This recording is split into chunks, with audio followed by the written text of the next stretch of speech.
கொழும்பிலே இடம்பெற்ற இந்த கொழும்பு அங்குருகொட இந்த தலங்கம அங்குருகொட பகுதியில் இடம்பெற்ற இரட்டை கொலை சம்பவத்திலே மிக முக்கியமான சந்தேக நபர்கள் இப்போது சிக்கி இருக்கின்றார்கள்.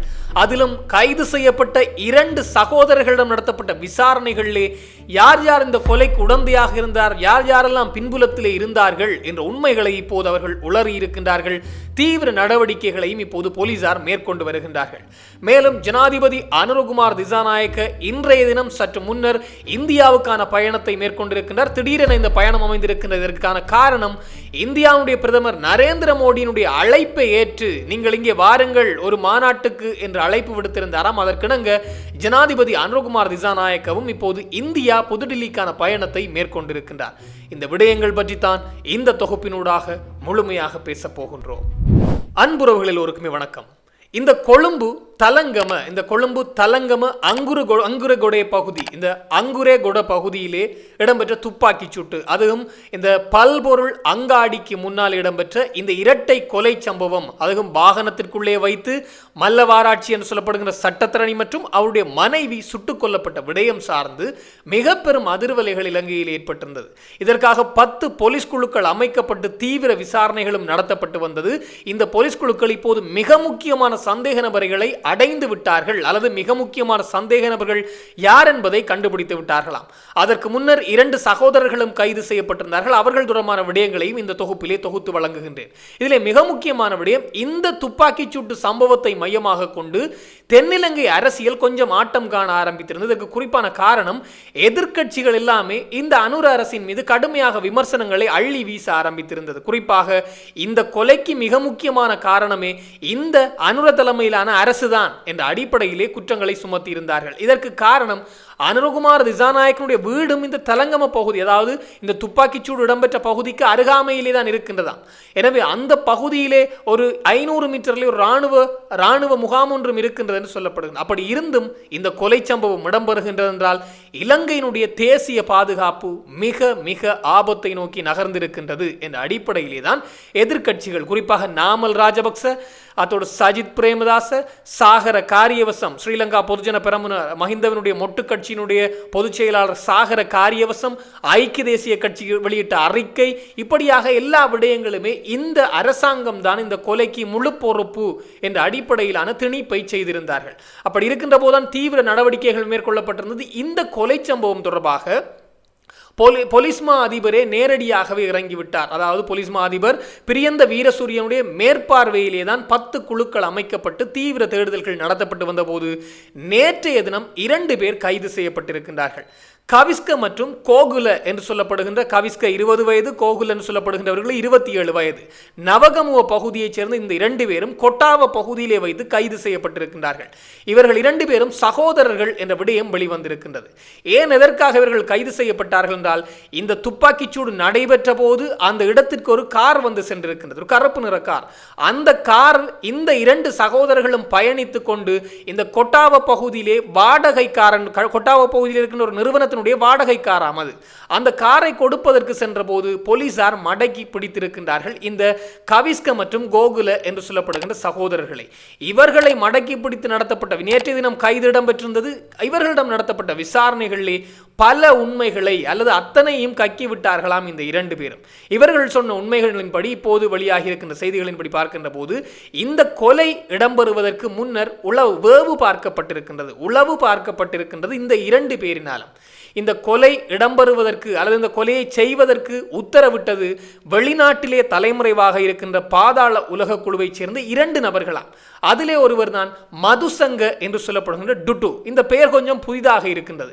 இன்னும் ஒரு நபர் யார் என்று பார்க்கின்ற போது மோதரை பகுதி, அதாவது மோதரை நிபுணே என்று சொல்லப்படுகின்ற நபர். இவருடைய பெயர் கொஞ்சம் பழையது. இவருடைய வழக்குகள் அடிக்கடி வந்து சென்றிருக்கின்றது. இவர் சார்ந்த பேச்சுக்களும் அதிகமாக இருந்ததனால் இவர் இந்த மோதர நிபுணே மற்றும் இந்த மதுசங்க என்று சொல்லப்படுகின்ற டுட்டு ஆகியோர் தான் இந்த கொலைக்கான உத்தரவை அந்த 2 சகோதரர்களிடமும் சொல்லி இருக்கின்றார்களாம். அதிலும் இந்த கவிஸ்க மற்றும் மதுசங்க என்று சொல்லப்படுகின்றவர்களுக்கு ஐஸ் போதைப் பொருள் வழக்கமாக வழங்கப்பட்டு வந்திருக்கின்றது. இந்த டுட்டு வெளிநாட்டிலே இருக்கின்ற மதுசங்க என்ற டுட்டு என்ற நபரினால் அடிக்கடி வழங்கப்பட்டிருப்பதாகவும் சொல்லப்பட்டிருக்கிறது. எனவே இதற்கிணங்க ஒரு நாள் தொலைபேசி அழைப்பு வந்திருக்கின்ற இந்த வெளிநாட்டில் இருந்த நபர்களினால் இந்த இரண்டு சகோதரர்களுக்கும் ஒரு வாகனம் ஒன்றை 7 நாட்களுக்கு வாடகைக்கு எடுத்துக்கொள்ளுங்கள் என்ற அடிப்படையில் சொல்லி இருக்கின்றார்களாம். இதற்கிணங்கத்தான் இந்த கொட்டாவ பகுதியிலே இருக்கக்கூடிய ஒரு வாகன வாடகைக்கு கொடுக்கக்கூடிய இடத்திற்கு சென்றவர்கள் அந்த வாகனத்தை வாடகைக்கு பெற்று வந்திருக்கின்றார்கள். அதன் பின்னர் இன்னும் ஒருவர் அழைப்பை ஏற்படுத்தி, அதுதான் அந்த வெளிநாட்டில் இருக்கிற டுட்டு அல்லது இந்த நிபுணை ஆகிய இருவரிலே ஒருவர் அழைப்பை ஏற்படுத்தி துப்பாக்கி அடங்கிய பொதியொன்று ஒருவர் கொண்டு வந்து தருவார், அந்த பொதியை நீங்கள் வாங்கி கொண்டு நாங்கள் சொல்கின்ற இடத்திலே கொண்டு போய் கொடுக்க வேண்டும் என்றும் சொல்லியிருக்கின்றார்கள். அத்தோடு இன்னும் ஒரு விடயத்தையும் சொல்லியிருக்கின்றார்கள். ஒரு நபர் வருவார், அவருக்கு தங்குமிடம், அவருக்கான உணவு தேவைகள் அத்தனையும் நீங்கள் தான் பூர்த்தி செய்ய வேண்டும் என்றும் உத்தரவு பிறப்பிக்கப்பட்டிருக்கிறது. எனவே அதன் பின்னர் இந்த 2 பேரும் சேர்ந்து அவர்கள் சொன்ன அந்த நபரை, அந்த மர்ம நபரை கொண்டு வந்து வாடகை அறை ஒன்றை எடுத்து அதிலே அவரை வாடகைக்கு இருத்தி 3 நாட்களுக்கு முன்னரே, இந்த கொலைக்கு 3 நாட்களுக்கு முன்னரே வாடகைக்கு இருத்தி அவருக்கான உணவு, அவருக்கான ஐஸ் போதை பொருள் என்று அத்தனை வசதிகளையும் இந்த அண்ணன் தம்பிமார் செய்து கொடுத்திருக்கின்றார்களாம். இந்த அண்ணன் தம்பிமார் செய்து கொடுப்பதற்காக அவர்களுக்கு வழங்கப்பட்ட சன்மானம் வெறுமனே ஐஸ் போதை பொருள் தான். இதுதான் மிக மிக முக்கியமான விடயம். இங்கே இடம்பெறுகின்ற கொலைகள் அத்தனையும் ஐஸ் போதைப் பொருளுக்காக மட்டுமே இடம்பெறுகின்றது. அதாவது கூலிக்கு வேலை செய்கின்றவர்கள் பணத்துக்கு அல்ல, பணம் வரும் போகும் என்ற அடிப்படையில் அவர்களுடைய சிந்தனை இருக்கின்றது. ஆனால் ஐஸ் வராதே, அதன் அடிப்படையில் ஐஸ் போதைப் பொருளை கொடுத்தால் கொலையும் செய்ய தயாராக இருக்கின்றார்கள் இப்போது தென்னிலங்கையில் என்பதுதான் மிக மிக முக்கியமான விடயமாக இருக்கின்றது. எனவே ஐஸ் போதைப் பொருளைத்தான் இந்த சகோதரர்களுக்கு சன்மானமாக கொடுத்திருக்கின்றார்களாம் வெளிநாட்டில் இருக்கின்றவர்கள். அதே போன்று துப்பாக்கிச் சூட்டை நடத்தியவருக்கும் ஐஸுக்காகத்தான் துப்பாக்கிச் சூடு நடத்தப்பட்டிருக்கின்றது. கூலி வேலை பணத்துக்காக அல்ல, ஐஸுக்காக. ஆனால் தங்களுடைய தேவையை வெளிநாட்டில் இருக்கக்கூடிய இந்த 2 நபர்களும், அதாவது டுட்டு என்று சொல்கின்ற நபரும் இந்த மோதரை நிபுணே என்று சொல்லப்படுகின்ற நபரும் தங்களுடைய தேவைகளை அல்லது தங்களுடைய பழிவாங்கல் நடவடிக்கைகளை மேற்கொண்டிருக்கின்றார்கள். அதன் பின்னர் இந்த 2 சகோதரர்களும், அதாவது வாடகைக்கு ஒருவரை அமர்த்திய பின்னர் 3-4 நாட்களாக இந்த மல்லவாராட்சி என்று சொல்லப்படுகின்ற சட்டத்தரணி மற்றும் அவருடைய மனைவி சென்று வருகின்ற அந்த பாதையை கண்காணித்திருக்கின்றார்களாம். இதன் அடிப்படையிலே இந்த கொலைக்கு 1 வாரத்திற்கு முன்னிருந்தே உளவு பார்க்கப்பட்டிருக்கின்றது. குறிப்பாக அவருடைய அந்த மல்லவாராட்சி, சட்டத்தரணி மல்லவாராட்சி 4:30 மணி தொடக்கம் 5 மணிக்கு இடையிலே தன்னுடைய மனைவியை அலுவலகத்திலிருந்து ஏற்றிக்கொண்டு அந்த வழியால் சென்று வருவார் என்ற விடயங்களை இவர்கள் தொகுத்து துப்பாக்கிதாரியிடம் சொல்லி இருக்கின்றார்கள். அதன் பின்னர் ஒரு நாள் திடீரென அந்த பல்பொருள் அங்காரி சூப்பர் மார்க்கெட்டுக்குள்ளே அவர்களுடைய வாகனம், அந்த பகுதியிலே வாகனம் நிற்கின்றது என்ற விடயத்தையும் இந்த 2 சகோதரர்களும் தான் அந்த துப்பாக்கிதாரிகளுக்கு வழங்கி இருக்கின்றார்கள். துப்பாக்கிதாரிகள் அங்கே வந்த பின்னர் இன்னும் ஒரு இடத்திலிருந்து துப்பாக்கிகளை கொண்டு வந்து அந்த துப்பாக்கிதாரிகளிடம் கொடுத்ததும் இந்த கவிஸ்க மற்றும் இந்த கோகுல என்று சொல்லப்படுகின்ற 2 பேர் தான் என்ற உண்மைகள் இப்போது வெளிவந்திருக்கின்றது. பல உண்மைகளை இப்போது அவர்கள் சொல்லி இருக்கின்றார்கள். இந்த கொலையானது ஒரு மிகப்பெரிய வலையமைப்போடு இடம்பெற்று வந்திருக்கின்றது என்பதுதான் மிக மிக முக்கியமான விடயம். காரணம், எல்லாமே ஒவ்வொருவரிடமிருந்து புறப்பட்டிருக்கிறது. துப்பாக்கி ஒரு நபரிடமிருந்து புறப்பட்டு அந்த நேரத்தில் அந்த வேளையில் கொண்டு வந்து கொடுக்கப்படுகின்றது. கொலையை செய்தவர் யாரென்றே தெரியாதவர் இன்னும் ஒரு இடத்திலிருந்து கொண்டு வந்து அங்கே தங்க வைக்கப்படுகின்றார். இந்த கொலைக்காக இன்னும் ஒரு கார், அதாவது யாருடைய சொந்த வாகனத்தையும் பயன்படுத்தாமல் வாடகை நிலையத்தில் இருக்கக்கூடிய வாகனத்தை பெற்றுக்கொண்டு அதனை பயன்படுத்தி இருக்கின்றார்கள். இப்படியாக பல சம்பவங்கள் இந்த வலையமைப்பு, அதாவது பாதாள குழு வலையமைப்பு என்பது எந்த அளவுக்கு தென்னிலங்கையிலே தென் மாகாணங்களிலே புரையோடி போயிருக்கின்றது, மேல் மாகாணம் தென் மாகாணங்களிலே புரையோடி போயிருக்கின்றது என்பதை இந்த சம்பவங்கள் உறுதிப்படுத்துகின்றது. இதே போன்ற ஒரு பாணியிலே தான் கனமுள்ள சஞ்சீவ கொலையை இந்த இசாரா செவந்தி கொமாண்டோ சமிந்து குழுவினர் மேற்கொண்டிருந்தார்கள் என்பது மிக மிக முக்கியமான விடயம். அதே ஒரு பாணியிலே தான் இப்போது இந்த நபரும், அதாவது மல்லவராட்சி என்று சொல்லப்படுகிற சட்டத்தரணியும் மிக மிக தேடுதல், அதாவது மிக மிக கண்காணிப்பின் பின்னர் சுட்டு படுகொலை செய்யப்பட்டிருக்கின்றார்கள் என்பது மிக மிக முக்கியமான விடயம். இப்போது 2 பேர் கைது செய்யப்பட்டிருக்கின்றார்கள். அந்த 2 பேரிடம் நடத்தப்பட்ட விசாரணைகளிலே பல உண்மைகள் வெளியாகி இருக்கின்றது. அதன்படி இப்போது போலீசார் விசாரணைகளை துரிதப்படுத்தி இருக்கின்றார்கள். மேலும் 2 பேர் அடையாளம் காணப்பட்டிருப்பதாகவும் அவர்களை கைது செய்வதற்கான வேலைப்பாடுகள் தீவிரப்படுத்தப்பட்டிருப்பதாகவும் சொல்லப்பட்டிருக்கின்றது. இவ்வளவு உண்மைகளை சொல்லிவிட்டார்கள் என்றால் எல்லோருமே புடிபட்டு விட்டார்கள் என்பதன் அர்த்தம். அதாவது அந்த கைது செய்யப்பட்ட 2 பேரும் எல்லா உண்மைகளையுமே சொல்லிவிட்டார்கள். எனவே முக்கால் திட்டம், அதாவது இந்த விடயம் பெரும்பாலும் இந்த விடயத்தில் இந்த கொலையிலே தொடர்புடையவர்கள் சிக்கிவிட்டார்கள் என்று தான் சொல்ல வேண்டும். தீவிர நடவடிக்கைகளை இப்போது போலீசார் முடுக்கி விட்டிருக்கின்றார்கள் என்பதுதான் மிக மிக முக்கியமான விடயம். அதுவும் போலீஸ் மா அதிபர் பிரியந்த வீரசூரியவே நேரடியாக களத்தில் இறங்கி இருக்கின்றார் என்பதுதான் மிக மிக முக்கியமான விடயம். அத்தோடு எதிரணியினரும் இந்த அரசாங்கத்தை இத்தோடு மூடிவிட வேண்டும் அல்லது இத்தோடு கவிழ்த்து விட வேண்டும் என்பதற்காக இந்த விடயத்தை கையில் எடுத்திருக்கின்ற போதுதான் ஃபீல்ட் மார்ஷல் சரத் பொன்சேகா ஒரு விடயத்தை சொல்லியிருக்கின்றார்.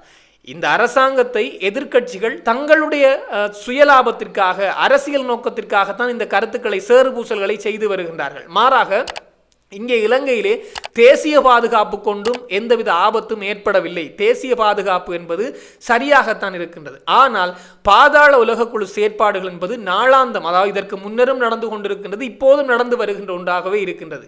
முன்னைய விட இப்போது கட்டுப்படுத்தி விட்டார்கள். ஆனால் இன்னும் இதை முற்றுமுழுதாக ஒழிக்க வேண்டும் என்பதை தான் அரசாங்கத்திற்கு வலியுறுத்துகின்றேன் என்பதை சரத் பொன்சேகா சொல்லியிருக்கின்றார். மாறாக இந்த எதிர்க்கட்சிகள் சொல்வதை போன்று தேசிய பாதுகாப்பு கோட்டை விடப்பட்டு விட்டது என்றெல்லாம் அங்கே ஒன்றும் நடக்கவில்லை. மாறாக பாதாள உலகக்குழு செயற்பாடுகள் அவர்களுக்குள் இடம்பெற்ற மோதல்கள் என்பது இடம்பெற்று வருகின்றது என்பதை சுட்டிக்காட்டியிருக்கிறார். மேலும் இராணுவத்தினரை கொழும்பிலே குவித்தாலும் இப்படியான துப்பாக்கிச் சூடுகள் நடந்தே தீரும் என்பதையும் இதை முற்றுமுழுதாக ஒழித்தே ஆக வேண்டும் என்பதையும் சரத் பொன்சேகா தன்னுடைய கருத்தாக முன்வைத்திருக்கின்றார். எனவே இப்போது தீவிரம் பெறுகின்றது அரசியலும் இது சார்ந்து என்பது மிக முக்கியமான விடயம். இன்னும் ஒரு மிக முக்கியமான செய்தி பார்க்கின்ற போது திடீரென ஜனாதிபதி அனுரகுமார் திசாநாயக்க இந்தியாவுக்கான பயணம் ஒன்றை மேற்கொண்டிருந்தார் இன்று மதியம் அளவில். இதற்கு முன்னர் அது அறிவிக்கப்படவில்லை. நேற்றைய தினம் ஒரு சாதாரணமான ஒரு பேச்சாக இந்த தகவல் வந்திருந்தது. ஆனால் இப்போது ஜனாதிபதி அனுரகுமார் திசாநாயக்க இந்தியாவுக்கான பயணத்தை மேற்கொண்டிருக்கின்றாராம். ஏன் எதற்காக என்று பார்க்கின்ற போது இந்தியாவுடைய பிரதமர் நரேந்திர மோடி அவர்களுடைய அழைப்பின் பேரிலே இந்தியாவுடைய புதுடில்லியிலே இடம்பெற்று வருகின்ற இந்த செயற்கை நுண்ணறிவு AI சார்ந்த இந்த செயற்கை நுண்ணறிவை எப்படி மனித குலத்தின் வளர்ச்சிக்காக பயன்படுத்துவது, எங்களுடைய வளர்ச்சிக்காக எப்படி பயன்படுத்தலாம் என்பது தொடர்பாக நரேந்திர மோடி அவர்களுடைய தலைமையிலே ஒரு மாநாடு இடம்பெறுகின்றதாம். இதிலே 20 நாட்டினுடைய தலைவர்கள் அத்தோடு 45 நாட்டினுடைய பிரதிநிதிகள் இதிலே கலந்து கொள்கின்றார்கள். இதிலே ஜனாதிபதி அனுரகுமார் திசாநாயக்கவும் கலந்து கொள்வதற்காக நரேந்திர மோடி அவர்களுடைய அழைப்பை ஏற்று அங்கே சென்றிருக்கின்றார். எதிர்வருகின்ற 19ஆம் தேதி ஜனாதிபதி அனுரகுமார் திசாநாயக்கவும் இந்த மாநாட்டிலே உரையாற்றுவார் என்று சொல்லப்பட்டிருக்கின்றது. காரணம், இப்போது இந்த AI தொழில்நுட்பத்தினுடைய தேவையானது எங்களுடைய அதாவது சாதாரணமாகவே தீவிரப்படுத்தப்பட்டிருக்கின்றது, அதாவது எங்களுடைய வாழ்வியலோடு கலந்து வருகின்றது என்பதுதான் மிக மிக முக்கியமான விடயம். செயற்கை நுண்ணறிவு என்பது எல்லா துறைகளுக்குள்ளுமே இப்போது வந்துவிட்டது. அது ஊடகத்துறையாக இருக்கலாம், அல்லது எந்தவித அரச சார்ந்த நிறுவனங்களாக இருக்கலாம், தனியார் நிறுவனங்களாக இருக்கலாம், விளம்பரத்துறைகளாக இருக்கலாம். எதை எடுத்துக்கொண்டாலும் இந்த செயற்கை நுண்ணறிவினுடைய செயற்பாடுகள் அல்லது தொழில்நுட்பம் சார்ந்த அத்தனை விடயத்திலும் இது உட்புகுத்தப்பட்டு விட்டது அல்லது தீவிரமாக வளர்ந்து வருகின்றது.